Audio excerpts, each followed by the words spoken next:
9वीच्या बोर्डच्या एक्झामचं खूप टेन्शन आलं असेल तर काळजी करू नका. आपण आता इथे पटापट एक क्वेश्चन पेपर पूर्ण सोडवूयात. कशा प्रकारे सोडवायचं आहे, रायटिंग कसं करायचं आहे, रायटिंग स्किलचा प्रश्न असेल तोही आपण इथे सॉल्व्ह करूया. टेन्शन घेऊ नका.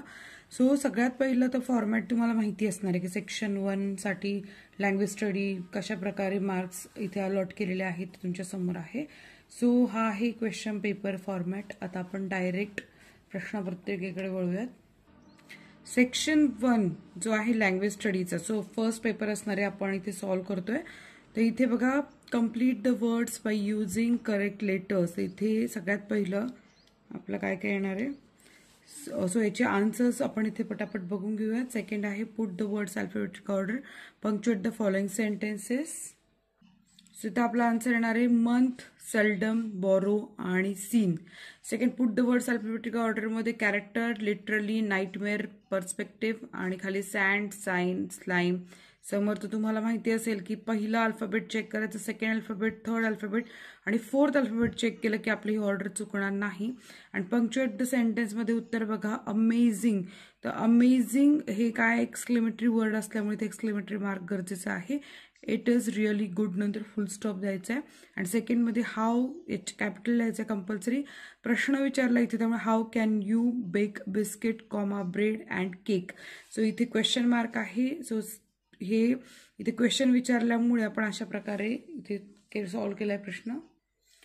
इथे क्वेश्चन आहे मेक द 4 वर्ड्स. नाईटमेअर या शब्दाचे ॲटलिस्ट आपल्याला काय करायचे, 3 लेटर्सचे 4 वर्ड्स करायचे आहेत. तिथे आपला आन्सर येणार आहे नाईट मेअर, माईट आणि राईट. आता मूवी या शब्दासाठी रिलेटेड वर्ड्स बघा, तुम्हाला बऱ्याचदा पेपरला येऊ शकतं. तर मूवीसाठी रिलेटेड वर्ड्स आहे मिस्टेरियस, हॉरिबल, कॉमिक, फनी आणि इंटरेस्टिंग. सो नेक्स्ट क्वेश्चन आहे कम्प्लीट द वर्ड चेन. तर इथे आपल्याला क्लासिकची वर्ड चेन कम्प्लीट करायची. वर्ड चेनचा साधा नियम आहे.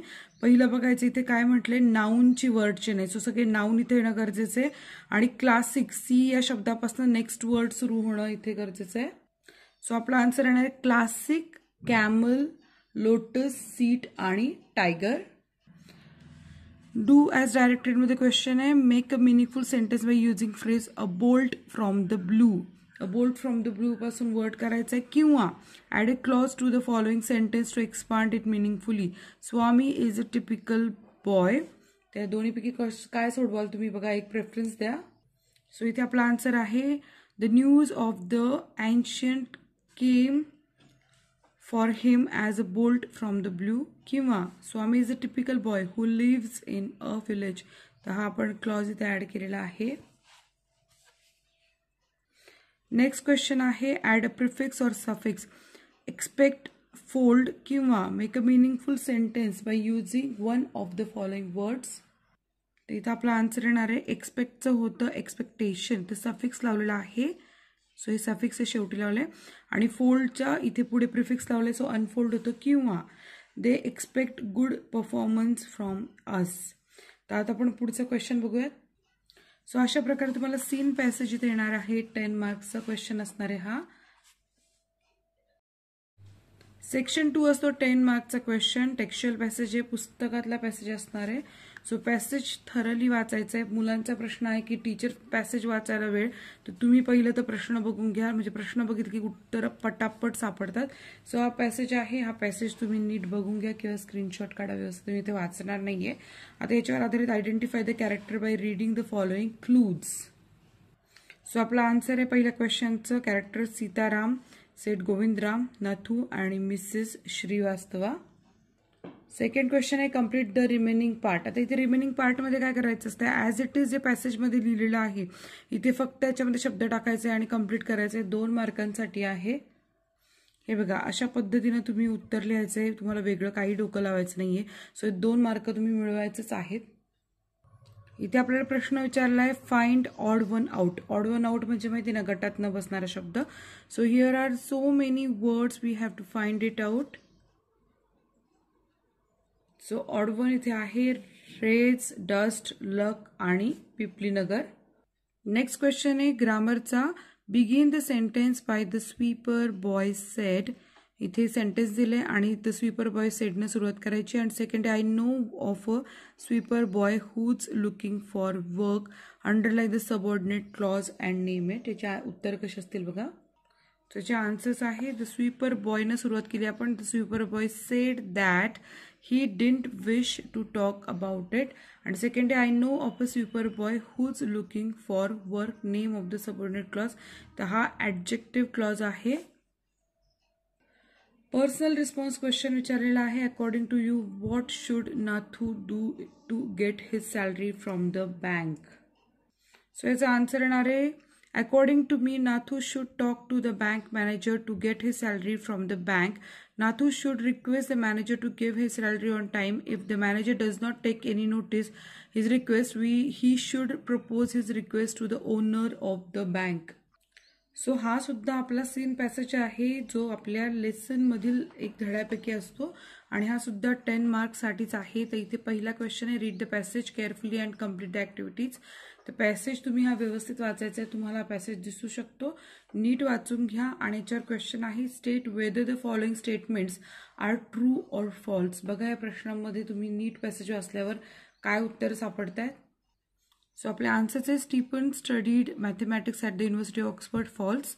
अशाच प्रकारे लिहायचे उत्तर. Stephen was bound to luxurious chair, false. Stephen's parents wanted him to study mathematics, false. And Galileo was the teacher of Stephen Hawking, false. Now the second question is match the following columns. Column A दिलाय, column B दिलाय. तर इथे आपण आता फक्त match करायचे column. आता हे मॅच करताना सुद्धा तुम्हाला पॅसेजचाच उपयोग होणार आहे. सो तुमच्यासमोर उत्तर आहेत. Column A Galileo died in 1642. Stephen Hawking work in the field of cosmology. Stephen school days he love mathematics and music. Stephen's father wanted him to study medicine. vocabulary based question है find out from the passage words which mean. Overstatement, a fine example of something. Overstatement आहे exaggeration and fine example of something, it means epitome. So grammar related question है neither could anybody imagine that his mind would soar up into space like light. So make it affirmative sentence. Affirmative sentence करताना काय करायचंय, वाक्याचा अर्थ बदलू द्यायचा नाहीये, फक्त त्याच्यामधल्या नकारात्मक गोष्टी काढून टाकायच्या आहेत. अँड सेकंड आहे courage is a wonderful thing, choose the correct exclamatory sentence. तर ह्या वाक्याला आपल्याला काय करायचं, एक्सक्लेमेटरी सेंटेन्समध्ये कन्वर्ट करायचं आहे. सो फर्स्ट जो होता अफर्मेटिव्ह सेंटेन्सचं उत्तर आहे hardly anybody could imagine that his mind would soar up in to space like light. आणि सेकंड होतं what a wonderful thing courage is exclamatory mark, हे उत्तर आहे. सो इथे प्रश्न विचारला पर्सनल रिस्पॉन्ससाठी. Handicapped are those who refuse to take up challenges. Do you agree with this statement and how. So याचा आन्सर आहे agree with the statement handicap are those who refuse to take up challenges. म्हणजे अपंग खरे ते आहेत जे जबाबदारी घ्यायला नाकारतात. There are many people in the world who have done extraordinary actions in spite of being handicapped. Such people accepted their weaknesses as challenges. So in real sense they are courageous, and the ones who refuse to dare even if not actually handicapped are handicapped in mentality. So next section जो आहे तो पोएट्रीचा section आहे आणि यासाठी पहिला प्रश्न read the following stanza and do the activities for 5 marks. So complete the sentences. तर इथे आपल्याला पोएम दिलेली आहे, ही पोएम आपण नीट वाचायची आहे. या पोएमवर आधारित प्रश्न आहे. At school the speaker was. So answers आहे at school the speaker was flogged for his brother's pranks. The speaker's brother John married the speaker's intended bride. When the poet died, the neighbors buried John, and the poet asked everyone what they would do if they were him to prove that they were they. So twin या poem मधील ही कविता होती. So इथे आपल्याला complete the web mistakes in twins life. So याचा answer आहे mistakes in twins life. काय काय mistake आहे. द स्पीकर कुड not prove his real identity. The speaker was punished for his brothers prank. Third, the speakers brother John was buried instead of the speaker and the intended bride of the speaker became his brothers wife. हे सगळ्याच्या सगळ्या पोएममध्ये होतं. So हे नीट फक्त structure करून लिहायचं आहे. So next जो क्वेश्चन आहे तो आहे poetic language. Write the plural forms of life और वाईफ. याचं प्लुरल फॉर्म्स लाईफचा होतो लाईव्स आणि वाईफचा होतो वाईव्स. थोडासा वेगळा आहे पण हा लक्षात ठेवा. स्पेलिंग्स पाठ करा. हा जो क्वेश्चन 3 आहे तो read the poem below and make an appreciation. The if पोएमचं पोएटिक ॲप्रिसिएशन 5 मार्कांसाठी आपल्याला इथे लिहायचे आणि यासाठी मुद्दे दिलेले आहेत आपल्याला. Title, poet, rhyme scheme, theme, central idea, 2-3 lines आणि फिगर ऑफ स्पीच कोणतंही एक इथे लिहायचं आहे. पोएटिक ॲप्रिसिएशनचे हक्काचे 5 मार्क आहे. पाठ करा पोएटिक ॲप्रिसिएशन. तुमच्याकडे सगळे असतील. जर कुठल्या पोएमचं पोएटिक ॲप्रिसिएशन कळत नसेल की ॲप्रिसिएशन ऑफ पोएम कळत नसेल तर मला कमेंट करा. मी तुमच्यासाठी लवकरात लवकर व्हिडिओ करते. सो इथे टायटल आहे the title of the present poem is if. ते लिहायचं तुम्ही.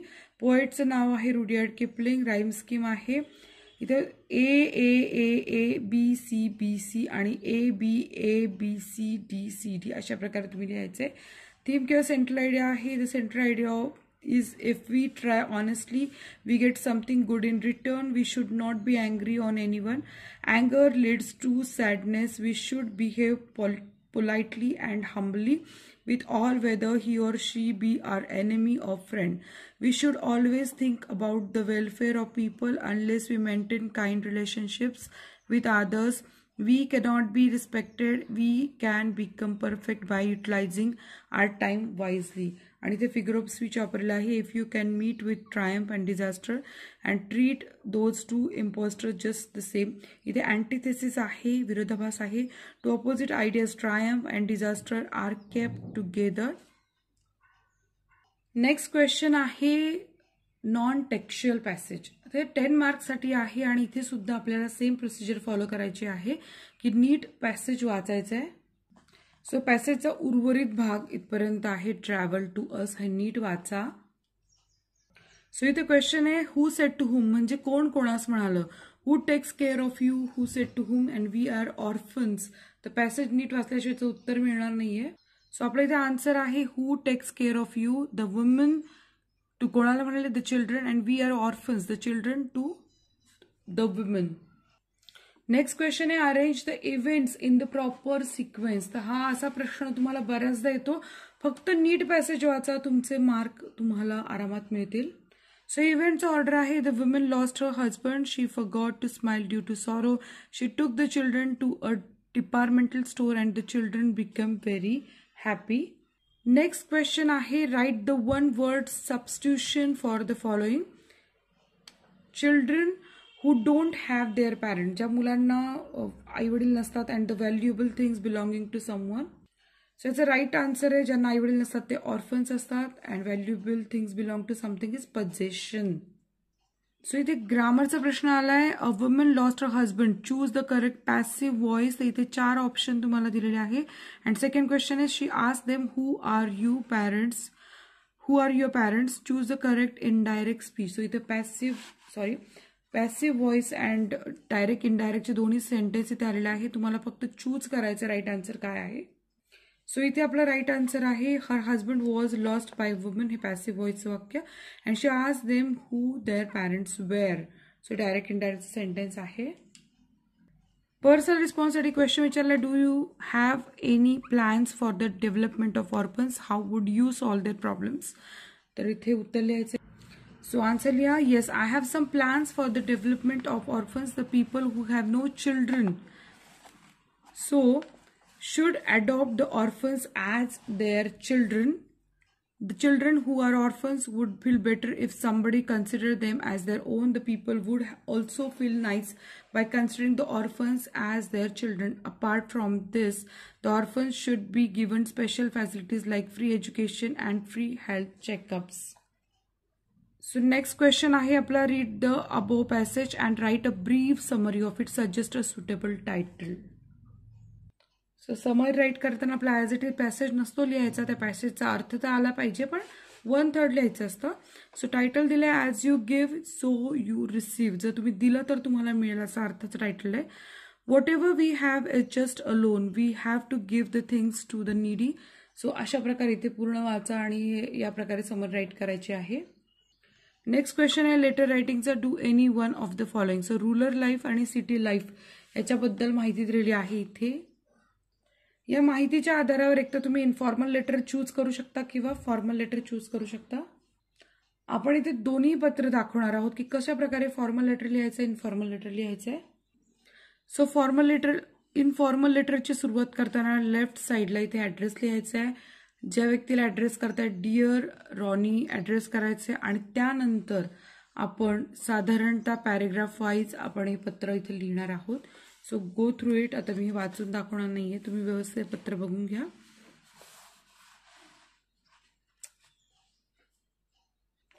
आणि याचा जो एंड पार्ट आहे तो अशा प्रकारे एंड करायचा आहे आणि लेफ्ट हँड साईडलाच तुम्ही युअर्स लव्हिंगली आणि नाव लिहायचं आहे.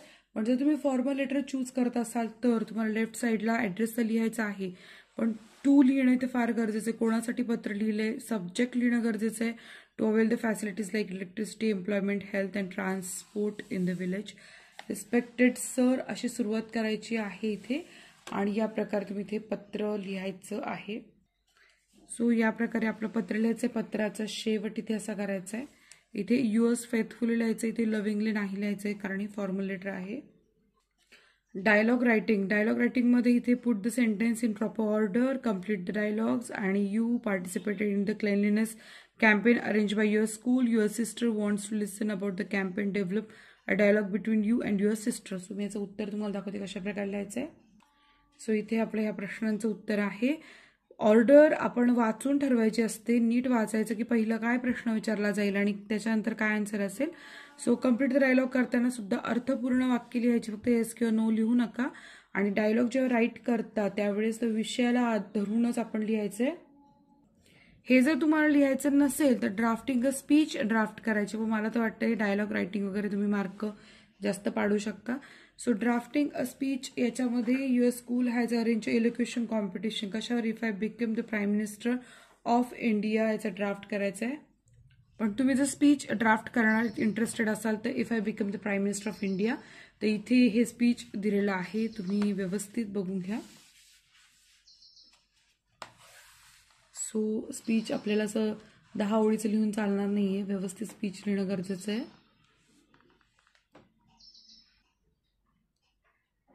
नेक्स्ट जो क्वेश्चन आहे तो आहे non verbal to verbal, make a paragraph based upon the following web diagram. आता इथे कसं वेब डायग्राम दिलेली आहे, याच्यावर आधारित तुम्ही काय करायचं, याचा आधार घेऊन पॅसेज लिहायचा आहे. सो इथे आपल्याला टायटल टाकणं गरजेचं आहे, इम्पॉर्टन्स ऑफ न्यूजपेपर्स, आणि याच्यावर आधारित आपण इथे असं पॅसेजला सुरुवात करायची, लिहायचं आहे. आणि हा पूर्ण पॅराग्राफ आपण इथे असं लिहिणार आहोत. या प्रकारे पूर्ण पॅराग्राफ आपण लिहायचं आहे. किंवा तुम्ही काय करू शकता की समजा व्हर्बल टू नॉन व्हर्बल हा जास्त सोपा पर्याय तुमच्यासाठी, लिखाण जास्त करायचं नाहीये तर चार्टमध्ये रूपांतरित करायचं, पण यासाठी नीट वाचन करून व्यवस्थित अप्रोप्रिएट माहिती लिहिणं गरजेची आहे. सो इथे दंगल मूवीवर आधारित पॅराग्राफ आहे आणि याच्यावर त्यांनी जे प्रश्न विचारायचे उत्तर लिहायचे. सो चार्ट बेसच आपल्याला पूर्ण इथे माहिती द्यायची, ती माहिती पॅराग्राफमध्येच होती, फक्त उतरवायची इथे. नेक्स्ट क्वेश्चन आहे expand the theme on any one of the following themes. तो 5 मार्क्ससाठी आहे. Write a news report based on the given headline. तर इथे हेडलाईन दिलेली आहे, school students help flood affected areas आणि make a use of following guidelines.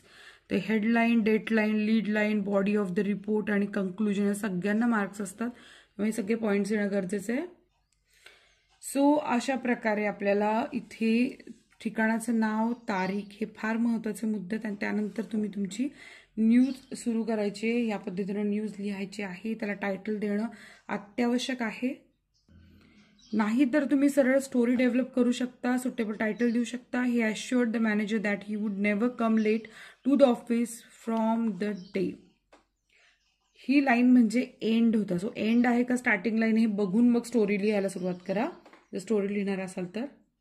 So या स्टोरीचं title दिलेलं आहे ते पुअर एक्सक्यूज, आणि अशा प्रकारे इथे स्टोरी लिहिण्यात आलेली आहे. आणि जो आपला लास्ट क्वेश्चन आहे स्किल डेव्हलपमेंटचा, तो फार महत्त्वाचा आहे. ट्रान्सलेशनचा, तर translate the following words in to your medium of instruction. Rumour, bankrupt, trust, wealth, slavery, habit. So यासाठी शब्दांचा अर्थ आहे अफवा, दिवाळखोरी, विश्वास, संपत्ती, गुलामगिरी आणि सवय.